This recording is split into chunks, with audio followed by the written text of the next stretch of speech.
With every passing day, we can see the development and the movements of the plates in the form of the earthquakes locations.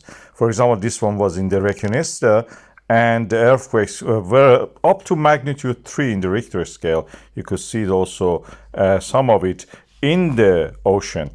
We could see the depth of these earthquakes, and when we plot them on a diagram, this is the form that you take. Big earthquakes coming from the deeper lithosphere, the earth crust, from the depth of up to 15 kilometers, and rising gradually to the surface. This is the earthquakes created by the pull of the Eurasian plate. And I will mention why Eurasian plate here is very important. So that's the Reconquista. This big circle toward the left is the location of those earthquakes. Now we had it, that area is quiet. Then we see in the Salt Lake volcanic system, in the middle part, you see the rising bubbles, those circles rising. Also in the area of the Clairfort, which is the Crystallic volcanic system, also you see that.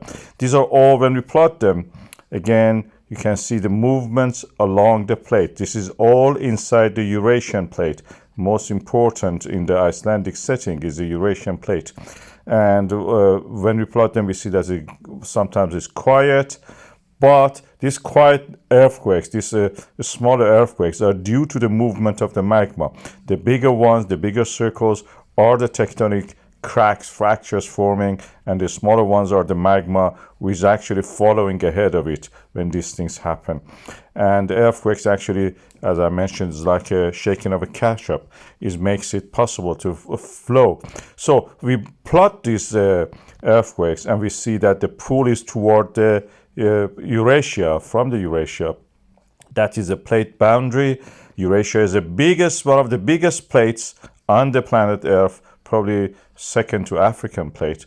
And you can see that it has a big subduction in the Yangtze plate, Amur plate, and the Pacific plate. So practically pulling due to the slab weight and the gravity is more than the North American plate. And that's the reason we have these sequences of the earthquakes in that area. All these volcanic systems, Sorsengi, Hengil, and Reconquista, and other ones, L-Dwarf and others. At the moment, it's quiet in that area, but when we look at those 3D models, you could see that we had mostly the location of them coincides with that blue line. Blue fissure is the KayOne fissure, and this is where I predict that this will be the eruption happening this time. This is the old KayOne fissure. We had already 2 eruptions there, and this will continue, probably this pattern will continue.